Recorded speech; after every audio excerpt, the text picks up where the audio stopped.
Poodcast Network. Today we got a few special guests join us today. We have, matter of fact, instead of me go ahead and introduce everyone, it's a lot easier and let everyone tell you about themselves. So it is Sunday.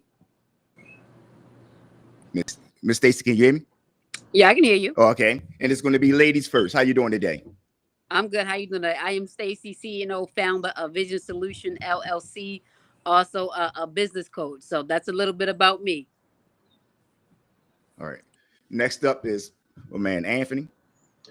Hi, how you doing? I'm Anthony from the About That Wallet podcast. I'm actually call myself as a podcast host where we help people and actually really help you build strong financial behaviors. So so we can start off with you, sir, today. Would just tell everybody about a little bit about yourself, a little bit of background, and what brings us here today. And basically, the conversation today is going to be basically about finance, and finance basically for the average Joe Smo, if they say, for a person that maybe just starting out, maybe leaving their job or have a few dollars in their pocket or things like that, and they want to start a business, but they don't know where to go at.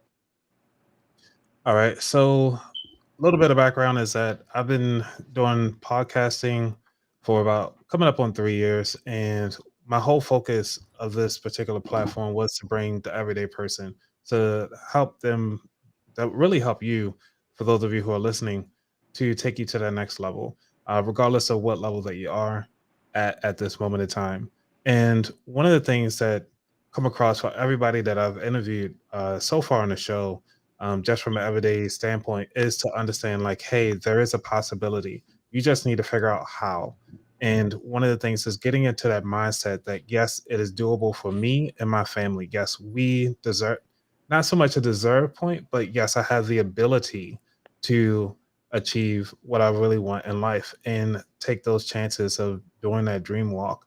And a lot of people fail to do the dream walk with their spouses, with their family, and even with themselves, just trying to figure out what is it that they want to achieve and then work backwards, and figure out how they can take it to the next level.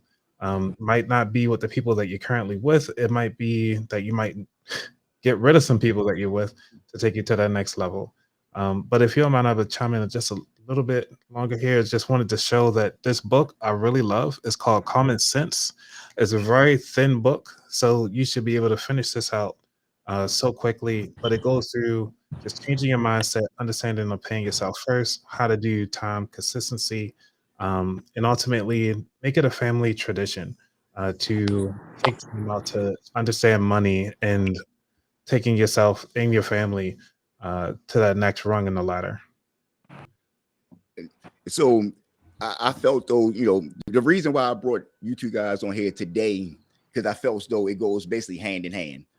And before I introduce you, Stacey, is because to start off, you're just like like I said, average Joe Smo, and I figure out, all right, I want to start a business, and it's basically like, matter of fact, I'm cooking a pot of 15 bean soup right now. So it's just like the same thing, I had to go somewhere to go find the money. So once I got the money, I had to go to the store. Once I go to the store, I had to go buy all the ingredients, put all the ingredients inside the pot, and let the pot go ahead and simmer for a minute.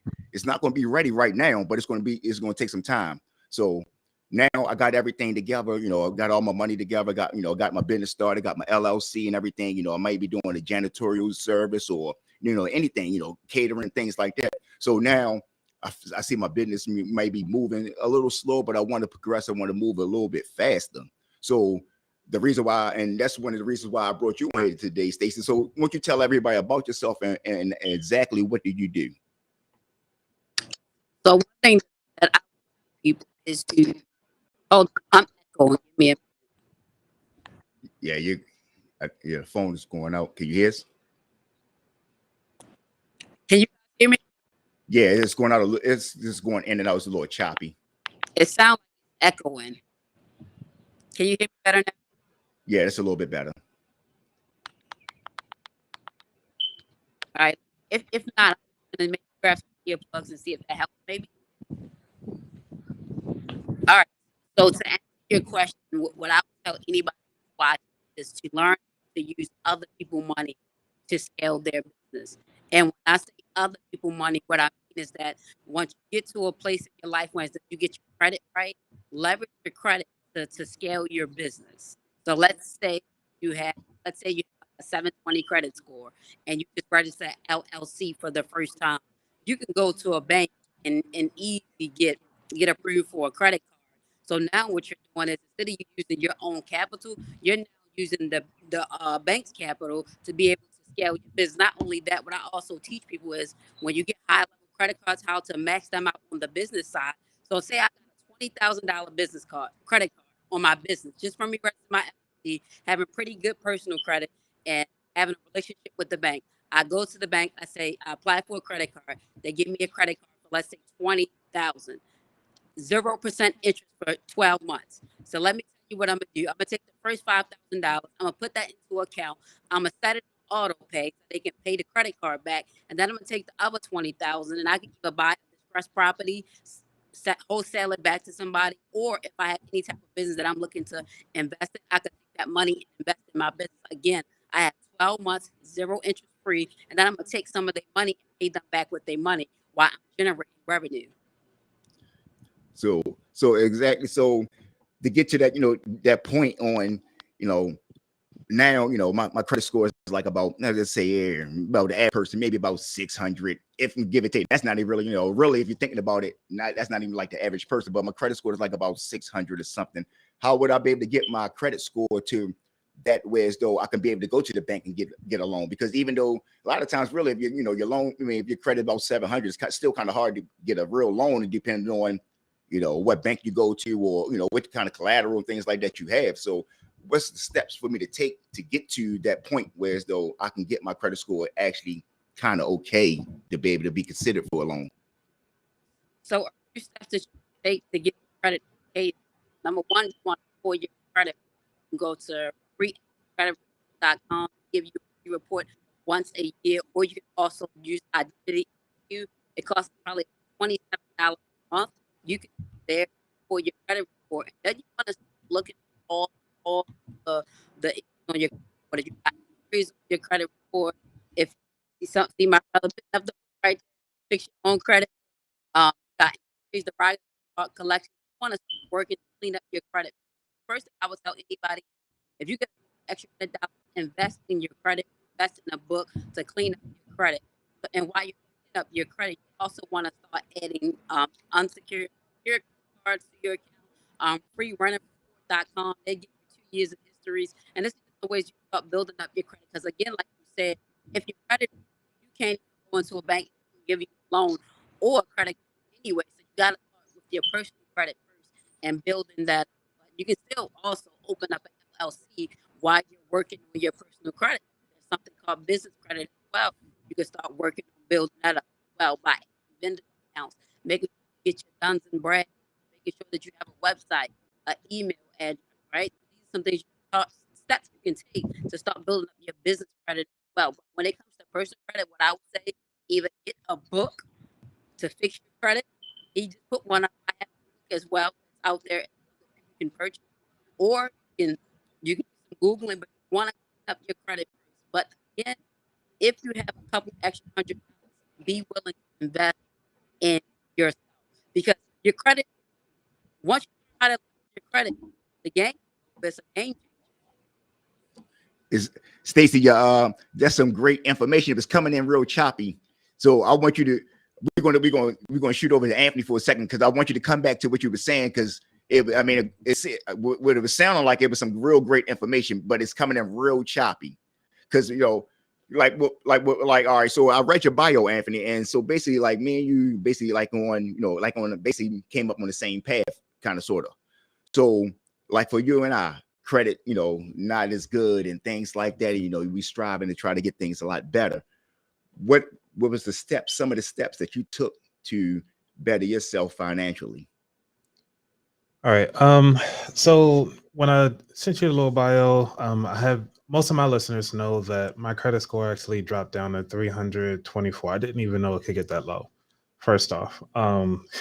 I thought So mine was low in the 400s back then, so I feel a yeah, lot better now.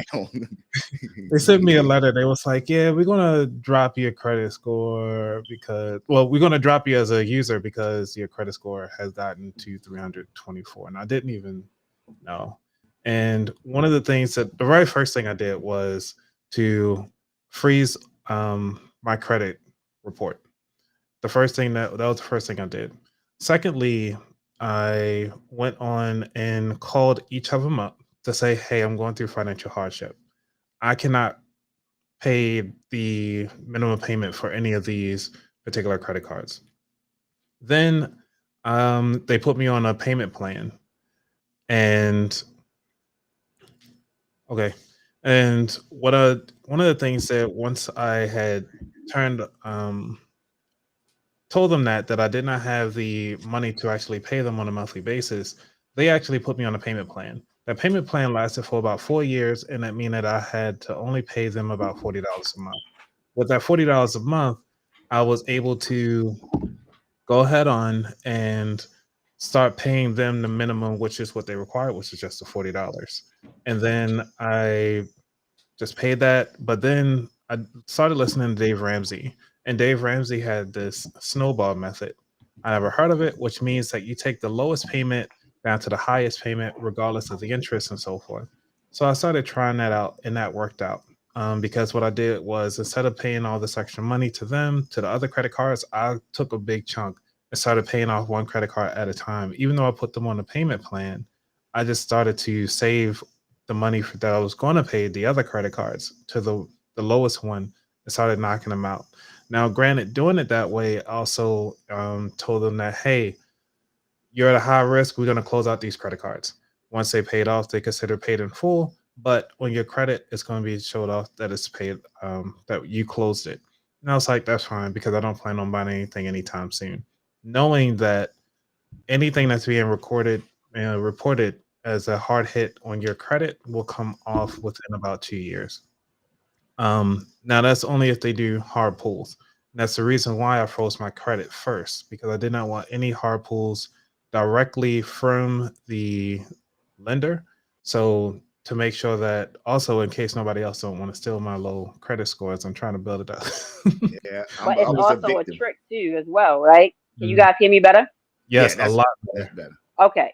So I got earplugs in. So it's also a trick as well. So I want to piggyback off what you said about inquiries, right? There's a game that you play in the credit repair business. So let's say I go out and let's say I'm looking for auto loan, right? And let's say I was denied that auto loan, and I know they did a hard pull on my credit. Technically, that hard pull should stay on my credit for 2 years, but I know the game. I'm real smart, so I'm not going to allow it to stay on my credit for 2 years. What I'm going to do, I'm going to call the credit report and say, hey, look, I'm sitting here looking at my credit report. I got an alert that I got an inquiry on my credit. I didn't allow it. That's fraud. Please remove that within 72 hours, right?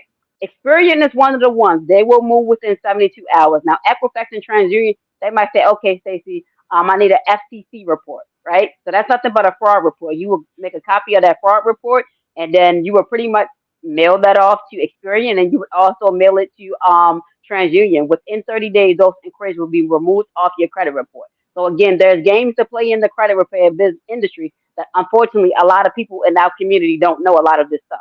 There's no reason why inquiries have to stay on your credit unless it's an open account. If it's an open account, it has to stay there, and that's okay because it's attached to an open account.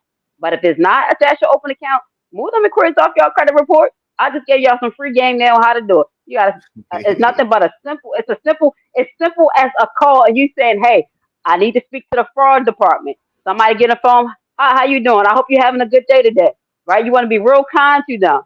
And once you get to be kind to them, get them in your hand, you tell them what you want done. You will get some people on the phone that say they'll do it right away. Others they might give you a little bit of run. If you won't give me help, guess what? I'm gonna hang up and I'm gonna call back again and I'm gonna get to somebody else and I'm gonna do it again and I'm gonna do it and I'm gonna keep doing it until I see them increase removed off my credit report. Free game right As there, well as allegedly, derogatory mark. because everybody. If you think about it, the ones that have the money and things like that, how you think they got? They had to do things to get to where they was at, and they know exactly the games and how the game it rolls down the hill. But us as ordinary Joe, we don't know these games. And that's amazing. Right. And that's one of the amazing reasons why I have you two guys on here today. That's correct. I also have an ebook out there, How to Move in Crazy in 24 Hours as well. Exactly. So we're gonna put, matter of fact, we're gonna put all of that up on the website as well. So let's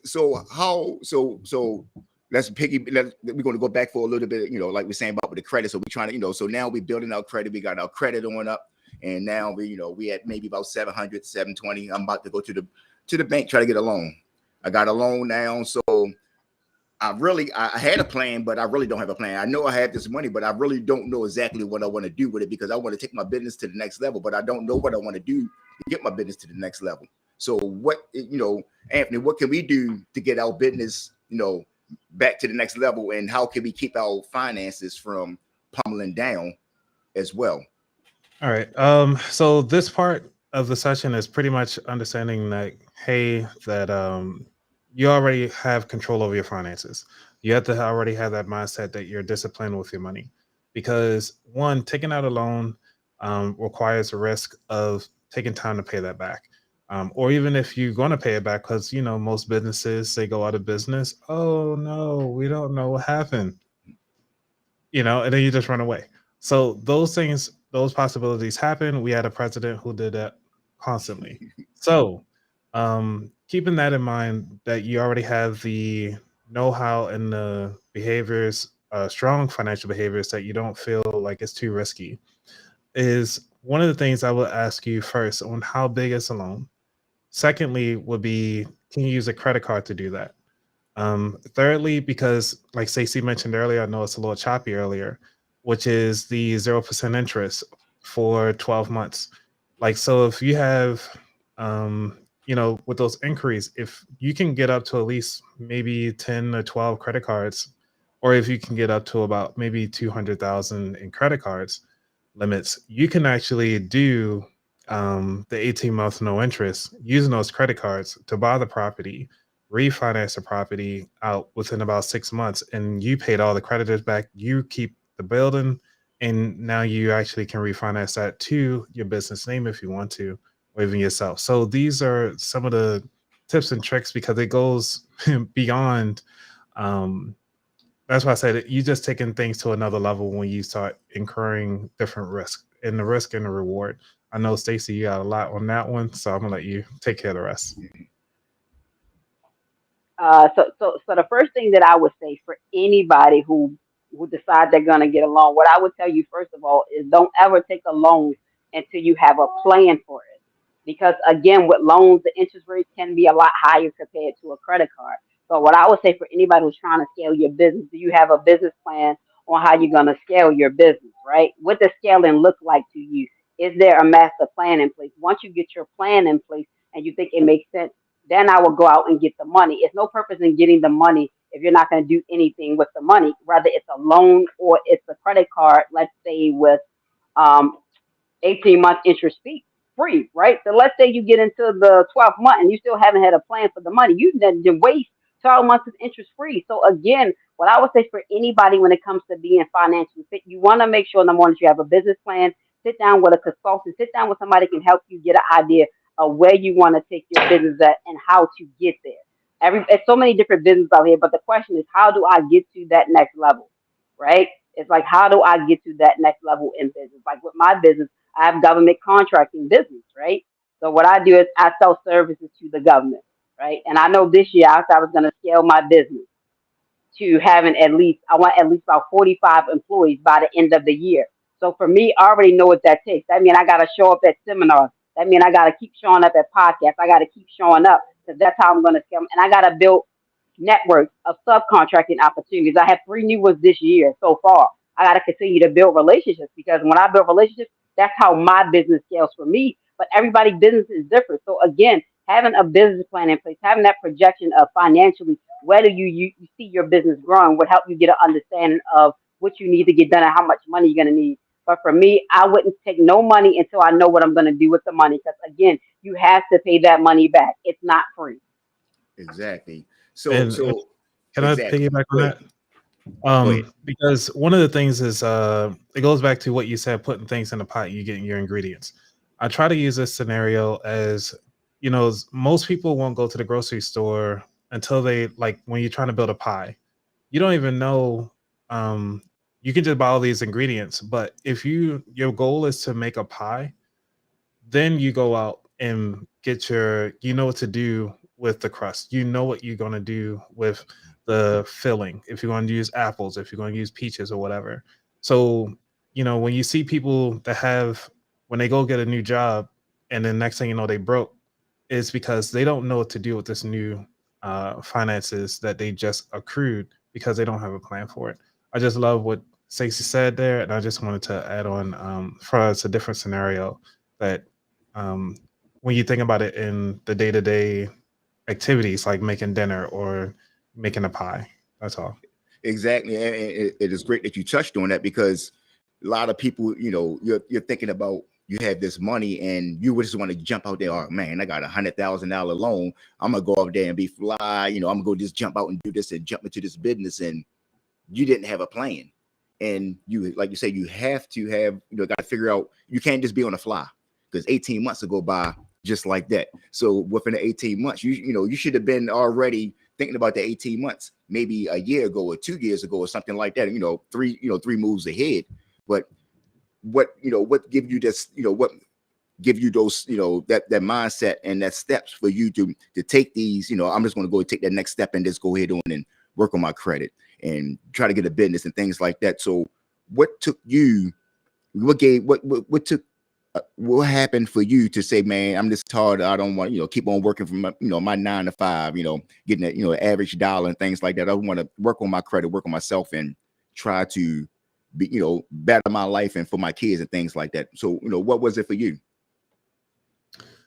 For me, it was that I was just tired of being broke.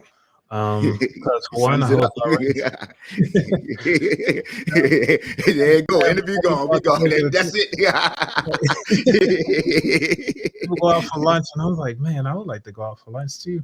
But it came around to, and I was already driving for a long period of time, and at that time frame, when I was in a relationship for almost 6 years, but I was feeding a household of 5 people, and I was the only person that really had to go to work. And so feeding a household of 5 was not cheap. So I had to do a lot of couponing. So I had to master couponing pretty much, master how the paychecks were coming in. But doing so, I was still just over broke. So one of the things that I wanted to start doing was to maximize my job, see what opportunities were out there as far as education, understanding what does it take for me to get more money with the current job that I have, doing my best at the job. Because once I understood that, like Stacey said, when she got her contractors coming in, you have to understand that when a business is looking for a person, that they understand that they are going to get 3 times the amount that they're going to pay this employee. For a perfect example, if somebody coming in, they're going to pay them $40,000. They already know, the employer or the person that's doing the hiring know that we can charge the government or whatever entity 120,000, because you have to think about it from a business perspective. They already did the recruiting. They have to do all the money for the advertising. They have to take care of the health insurance and so forth on that particular employee. So it is worth 3 times that amount. It makes a perfect sense. But once I understood that, I was like, cool, let me milk as much as I can. Let me figure out how the ins and outs, what is my competition in this particular business. And then when I go to the supervisor and say, hey, I'm doing X, Y, and Z, I need to be to this next level. And they said that, well, we can't, whatever. I was like, cool, no worries. I'll go to another person. And that's how most of my evaluations were going during that time frame. And still to today, I still work a 9 to 5. I just do this as a part-time because I love talking finances. So this is great. I mean, and that's one thing. And I love to talk to people with finances. What's so funny is some of the financial information that I got was from people that I would least expect that will give me financial advice, like gentlemen, guys on work, on the job, and things like that. A lot of older gentlemen, a lot of people that don't look like you and I. They're the ones that really gave me the information on wanting me to be more involved on trying to fix my finances, on different stocks and little stocks to buy, where you know you don't have to go out and worry about buying the big so-called stocks that's hot right now. You want to think about long term. What's going to pay off down the line, 10, 15 years down the line, that you're not going to lose a lot of money on. That's going to be steady. That you're going to have a return on. So things like that. So So let's back up a little bit more on. You say you like to talk finances and things. So what brought you to that point in life that made you want to say, hey, I want to start a podcast. I want to start talking finance. I want to, start putting people aware of finances on how they can fix things on that credit. Because the reason why that I started this is I want to bring awareness to certain people that can't always go out and find the information that they could be able to find. And is always going to get it from like people like you and I that don't worry about trying to hide the information. You want to share the information with our people, that's willing to learn it. So that's the one of the base premise on why I started this, and this for the education. So this, to give it a little bit of background on what your podcast is all about and what brought you to talking about finances in your podcast. Well, it really started because as I was starting to understand of the credit side of the house and how I was screwed over, figuring out this stuff, and also with the student loans and everything else was just all at once. But as I started planning it out, and every Friday I would take time out to go over my finances and talk to my wife about it. And then she got tired of me talking to her about all the fun stuff that I was finding interesting about finances. She was like, tired of hearing you talk about it. I talk about money all day at work, and because she's also an accountant, so it's like, I have nobody else to talk about money. So Exactly. I'll just talk to somebody who will listen to me about money. So I can imagine what Denny is like. That there's nothing but numbers. Right. All the time. Exactly. but for certain people, that's it would sound boring, but in your world, that's more, that's what you love and what you like, and you want to spread that to other people so they can be able to start to learn what they're like. I started to see during the pandemic, more people started to realize my finances. I got to start worrying about tomorrow, even though it's not promised, but just in case if it is promised, I got to worry about how I'm gonna eat tomorrow, how my family gonna eat the next day. Is a legacy. Financial. You want to talk about stability and things like that, and you want to start worrying about that. And it usually don't hit around. I don't think really hits a person until they get older in life. Kids and things. You're younger. You want to blow your money. You want to have fun. You take. You got a certain few that think they have that mindset on. They want to start building wealth at that age, but really, you don't start thinking until your 30s, late 30s, maybe in your 40s when you start to wind. The toys get different. Like I want to say, you start winding down a little bit. Things in life. You want in life that it started a little bit different. You don't want all the you still want all the girls and the glamour and things like that, but you still want nice houses, nice trips, nice bank account. You want to don't have to worry about eating, what you want to eat tomorrow and things like that. So that's my intake on it. So I want to piggyback off of you a little bit.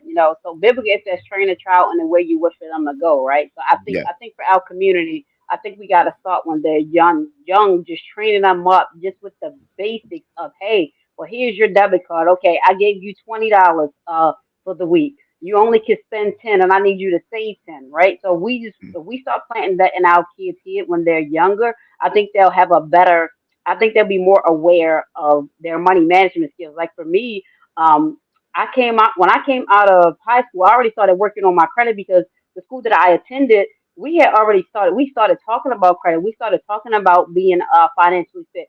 A lot of stuff we already started having these conversations. So when I came out, I already knew that number one, it was my job to make sure that I build my credit, that I don't mess it up. If I go in debt, make sure that I pay it back. And so I was taught that student loans was good debt, right? But in my opinion today, it's not good debt. Stay with you for life until you pay it off. No debt is good debt if you gotta pay it off, right? Exactly. So it's not good. So I think it goes back to really just training our kids up, honestly. Well, exactly. I can add to that because I had a conversation with my mom the other day, and she was because I was talking to her about credit cards, and she was saying is that she did not teach me about like putting She did not add me as an authorized user on her credit card. But she known about it. She just didn't want to mess up my credit because she heard about other people messing up their kids' credit. And I was thinking to myself, I was like, well, you only taught us what you're comfortable with doing, not that you taught us everything that you know. And that's the difference, is that most people only do what they're comfortable. And I'm just thinking from my mom's generation, it's like they were afraid of, messing up a lot of stuff. So they try to shield us away from it by not teaching us about it in the first place. Because one, they never either did it or just never experienced it or knew somebody who knew how to do it successfully. It's funny that you said that because I never really knew what superstitions was. I just thought, like you said, they was taught, fear of things and, don't cross the house, and getting your foot hit by a broom. To me, that was something normal. I didn't know it was a superstition. I just thought because but it goes back. I thought it started as fear. So that shows you what your family, and like you say, with the fear, it get a lot of things get embedded with you, things you don't know nothing about this. Like they talk about kids. Babies don't really know what pain is until you show them what it is. You affection them and things like that. You could stick a baby with a needle, and a lot of times they're not even going to cry until you comfort them and you hold them and things like that. That's when they know, okay, all right, this hurts, so this is what I'm going to get. If I cry, things like that. So I'm not a scientist and things like that, but I'm pretty sure that, we don't know, like, what words, we don't know what words means until you put meaning behind them. I can sit up here and call you a Google guy, and you don't even know what that is, but I can sit up there, you're the nicest person in the world, but, because I put something behind it, like the average dollar. Dollar didn't start off into this piece of paper, until someone put value behind this piece of paper for whatever property they brought or whatever item they brought. That's how pretty much the dollar actually has a value behind it. And like with art as well. So but that's another thing for someone, to think about as well. So, going back to you as well. So and another thing that, on your podcast that y'all talk about is, you talk about, the everyday life and, I listened to one of the podcasts, your first one, and you was talking about, how you got started, and like you said, with the struggles and things like that. And so, like with me, the same way, like even with like the struggle with my credit, the first time I actually got a credit card, I think it was for a store called Eddie. I ain't gonna say the last name, but I got a credit card with them, and I was like 18. I went out and it was right before Easter. Went out and brought all these clothes. It was like $300 credit card. Went out and brought all these clothes and everything, not paying attention, and bang, gets on the credit, not paying attention. Oh, I start working at, I think Heck Company. Every employee get a credit card. Get all this, I'm having fun with the credit card, not knowing I'm gonna pay for that 10 years down the line. Next, like my friend, I got a buddy of mine, he believes in paying with cash. He don't like, oh, I don't need no credit. I'd rather pay this long as I can be able to pay for this or whatever. But when you can't buy $100,000 home, $200,000 home with cash without having that, talk about where that cash came from. So you got to start working. Your mindset got to be different. You got to start working on your credit and how to build wealth for your family. So, and I have friends right now to this day that don't believe in credit. The credit scores, like you say, yours was in the 3. They might, if you can go with a negative, or there might be worse ways, so they're too scared to put something inside that name because they don't want to mess the credit up. But you can't mess your credit up unless you put something in your name. So it's kind of hard to tell them certain things like, man, you got to do this, or once you go ahead and set about paying for cash with everything, but you go get this start with like a secure credit card. I don't need no secure credit card. I got money, So this is why we're here today to actually show people this is what you do with your finances. If you want to have you got a good health, if you want to live until you about 70, 80 years old, 100, you want to have wealth until you about 60, 70, 80 years old because they're not really going to do too much hiring when you're 70, 80 years old. So yeah, can I piggyback on that a little bit? Yes. When you talked about having money in the bank, one of the things I did a test run just to see what would happen. So I did a cash out, not a cash out, but I had did a balance transfer from one of my credit cards and just put it in my bank account. Left it in there for 3 months. That because I had credit cards with that particular bank, they increased all 3 of my credit cards by 10,000 just because I just left the money there. And I didn't use Sounds any, about right. huh? They using your money. Right. They using your money. That's what they doing. They Right. giving you back your money. And what I did was I was like, all right, cool, thank you. I put that same money back to the other credit card, but now my credit limits are a lot higher now. So now my debt to income ratio has went down. So this was a small tip and trick if you want to add to the tips and tricks. Thank you, Stacey. for some of the people who want to try to leverage their credit cards to kind of increase their debt to income ratio to help again boost your credit score up a lot higher. Exactly. So, Stacey, because a lot of that information that you was giving us in the beginning, when talking about the LLC and working your way on up, can you elaborate on that a little bit more? So, it's people that might have missed it a little bit. Yes. So pretty much what I was saying, and this goes back to a little bit of what I talked about, using other people's money, and leverage your credit so that you can actually scale your business is what I was kind of speaking about very briefly. So pretty much what that means. So and I'm gonna give you just a typical person. Let's say you're a typical person. Let's say your credit score is about a 720. Let's say you have about 8 positive accounts reporting on your credit history. They've been there for let's say at least 6 years, right? And let's say you bank with PNC. You've been banking with PNC for let's say you're banking with PNC, maybe let's even say maybe 6 months, right? And let's say you go to PNC and say, you know what? I have this LLC and I would like to apply for a no doc loan. You are allowed to do that. No doc loans are up to $50K each on a no doc loan for every business bank account you have.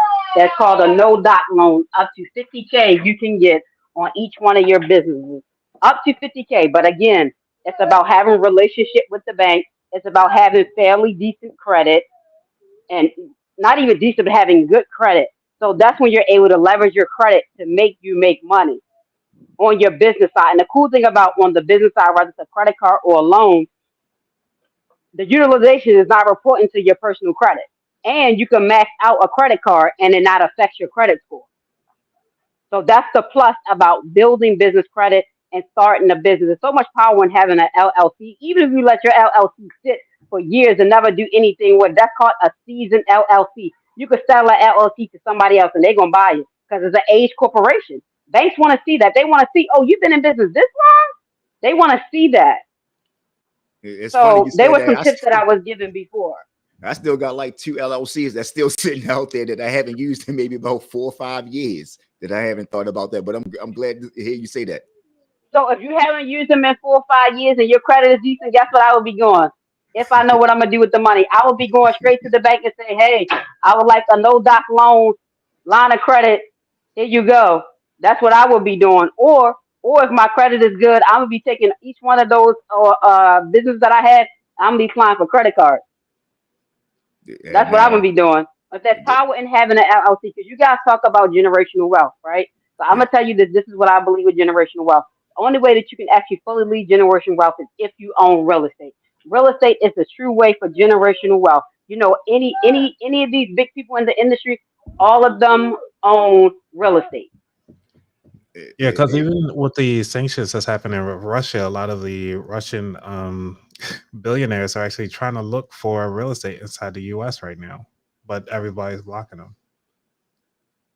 Because the property value, for the most part, a lot of times is always really going up.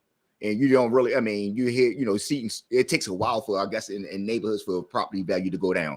I moved in my area, maybe 2015, bought a home, and with this 2022, property value went up at least about 60, close to 60,000 that fast inside of my area. So just think about in the long term when it comes to real estate and what you can do with real estate and actually purchasing land as well. Yep.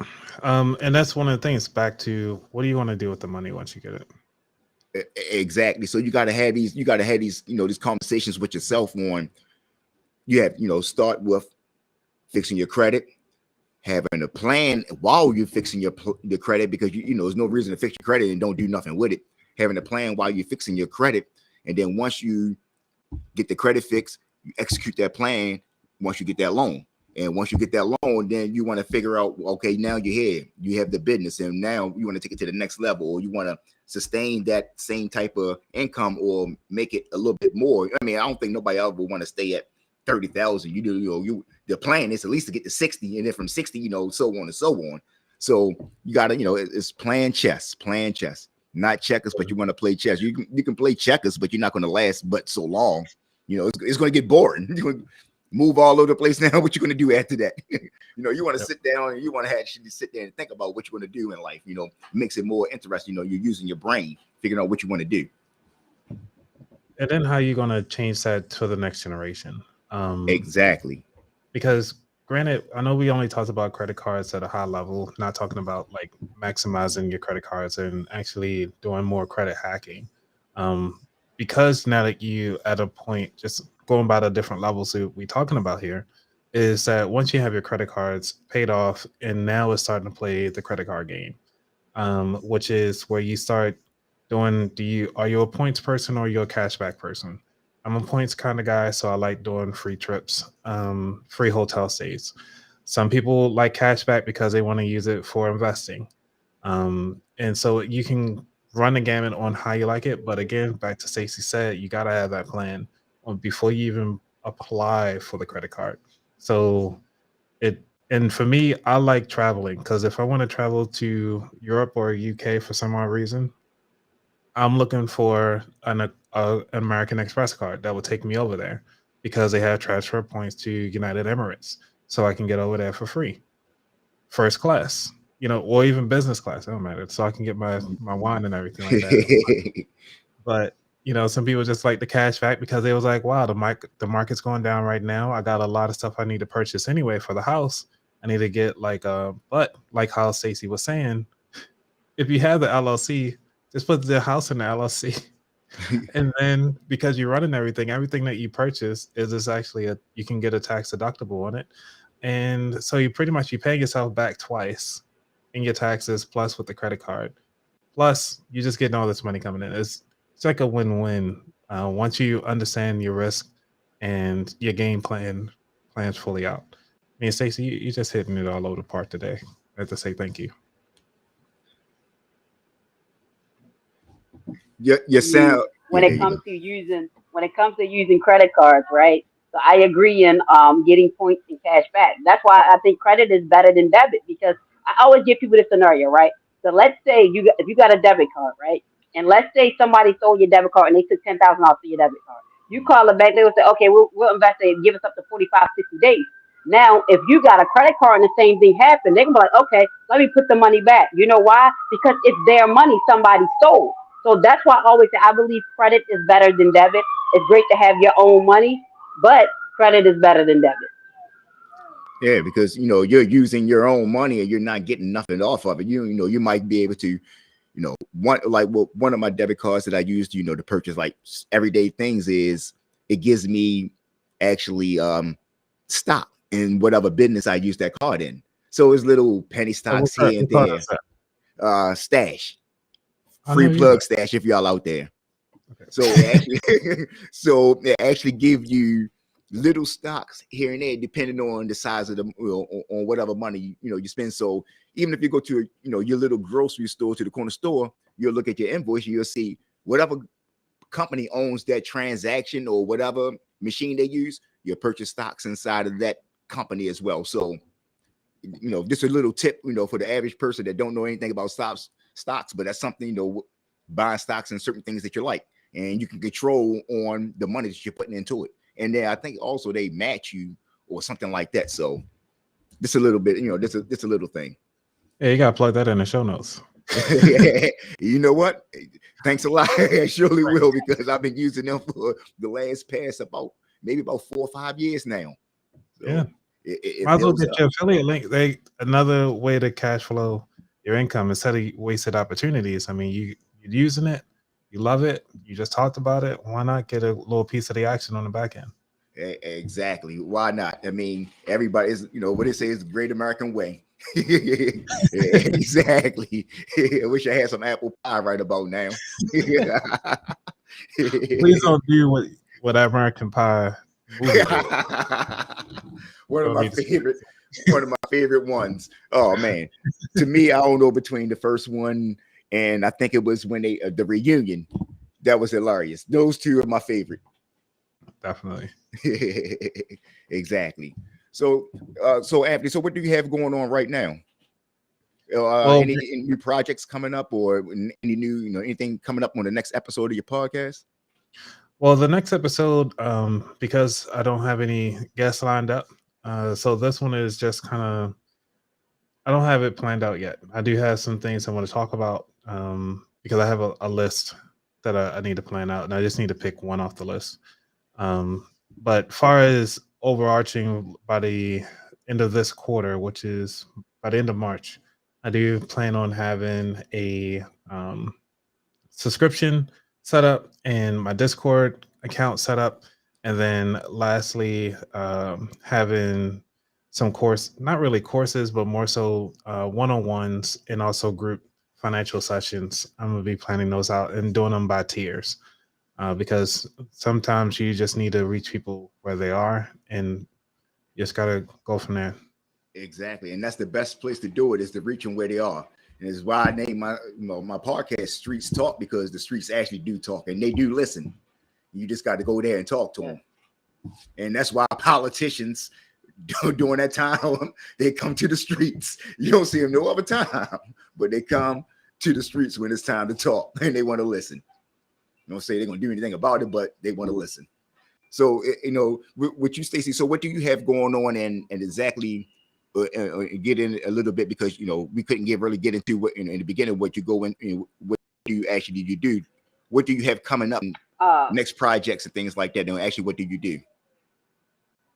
So currently right now, actually what I'm doing, I'm actually teaching a government contracting course and teaching people how to sell products to the government and take their business from 0 to 6 to 7 figure businesses is what I'm doing right now.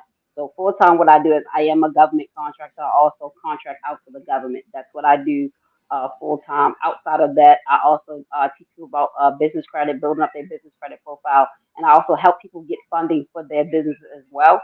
And I also have a credit repair business as well. So I help people repair credit. And currently, what's coming up for me, I'm actually on tour in March 26th. I'm touring with a group called Lady Millionaires. We will be in Atlanta, and we will be teaching passive income, real estate, Turo, trucking, Airbnb. We'll be giving the Navy Fed Plus for people who want to go out and get auto loans so they can put cars on Turo. It's just so much passive information. So that's currently what I have going on. If anybody want to follow me at I am Stacey, this is where you can find me at on Instagram. I'm always posting a lot of helpful information, whether it's about forming a business, how to start a business, how to get your DUNS number, EIN, you name it. I put up some type of content there for people to be able to grab. And that's a great reason why I have you, because I ask about numbers, and once you finish get tired of talking those numbers, you know what to do with those numbers. So that's a great reason why you need to be tuning in right now. And hopefully we can, because this is some great information, and to see you guys, when you start talking your numbers and you start talking about the contracts, the way your guys' eyes light up is like like kids in the candy store. Oh yeah, I mean the next podcast, actually you bring it back on, I'll actually talk about government contracting and what a little bit of what that looks like, what that is. How do you get into that industry? I can actually disclose that in another podcast as well. Yep, we can actually do that. So I can actually, once we leave out here, Anthony, I'll put a link up on the website and on the page, to your podcast. Stacey, I'll actually put a link up and also on the website, for your next event or what have you. You just guys just hit me up and let me know, and I'll get the word out there for you guys. And that's the best way to do, is the network and get the word out, because a lot of people here need to hear this stuff. We need to hear, we need to hear this. Network is your network. Definitely. Exactly. Network is your network. You gotta get in the room. That is so. You gotta get in the room. Yeah. Because I actually gotta get in the room. I do Wednesday, while at Wednesdays. I just started that up, so I thought that would be pretty cool. Well, I make drinks at the half hour mark. We just start making some drinks and we just have a fun time. Okay. If you want to come through. And just, basically shoot the ball. So exactly. So man, Say that one more time. We leave Stacey. I think Did we it leave must be. Stacey? Yeah, I think she fell off. So Oh, I'll man. make sure, I'll get her information up on the website. So this was actually great conversation. I'm actually great and honored, that you actually came onto the show. We actually got to do this again, to get this word out there. Like I say, you love to talk about finances, and I know a lot of people that love to listen. So we definitely got to do this again. Perfect. Yep. Thank you, sir. No problem. So if you want to give everybody your information one last time, so Yes. where they can find you and what you have coming up. All right, my name is Anthony Weaver. I am the host of the About That Wallet podcast, where we help you build strong financial behaviors. The podcast release every Tuesday, usually around 6 o'clock in the morning for the audio, around 10 o'clock Eastern time for the video on YouTube. You can catch me at YouTube at youtube.com/About That Wallet, or you can just find me anywhere on your favorite platform. That's it. There you guys go. All right, I think you have muted out. Thank you guys for having me. Hope you guys learned some pretty good content today. I know I did. Thank you. Because I might have to hit you up for the government contract. So I think Alfie, you might be muted. By all means. Yeah, we got to link up because I want you on my show. No, definitely. Whatever you want me to come on, I definitely will come on. Just say the word. Like I said, I'm on tour. I'm either going live on somebody's page or on mine or somebody's podcast, or like I said, I'm traveling right now. Yesterday I was actually in Delaware. I spoke there about business credit and building up business credit and pretty much leveraging your credit as well. So Anthony, whenever you need me on, just send me a message. I'll be more than happy to join you. Awesome. Thank you. If y'all need, I could shoot, each other, the information or whatever, and then you can go from there. So once we, get off here, Stacey, I'll send you his information, and then y'all can go ahead and link up, and that'll be great because, like I said, you talk numbers and you know what to do numbers, and that'll be a perfect collaboration. I agree. I appreciate the introduction for sure. Thank you. No problem. So. No problem, and like I said, it was an honor. So before we get out of here, Stacey, go and give everybody information. So if they want to find you, and and like I say, the next thing that you have coming up, and it'll be great. So you can find me again on Instagram at I am Stacey. That's IAMSTACISM on Instagram. And again, my next event coming up is going to be in Atlanta on March 26th. We'll be having the Ladies Millionaire Tour.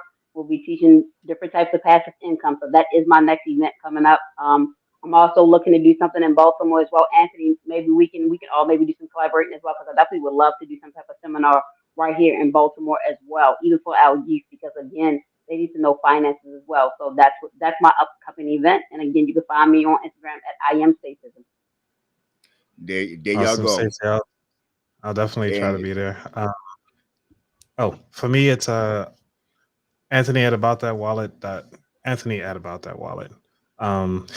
So you can find me at most of the social platforms at About That Wallet, Instagram, Twitter, Facebook, and just search for About That Wallet. And usually you have to do the podcast because wallet is such a common term. So in order to find me, you need to put in podcast, unfortunately. Yeah, so that it is. It's always about that wallet. So there y'all go. This has been another great episode of Streets Talk Podcast, and I'm glad you guys joined in. I want y'all guys to have continue to have a great day. And until again we do this one more time somewhere in the future, y'all have a blessed one. All right.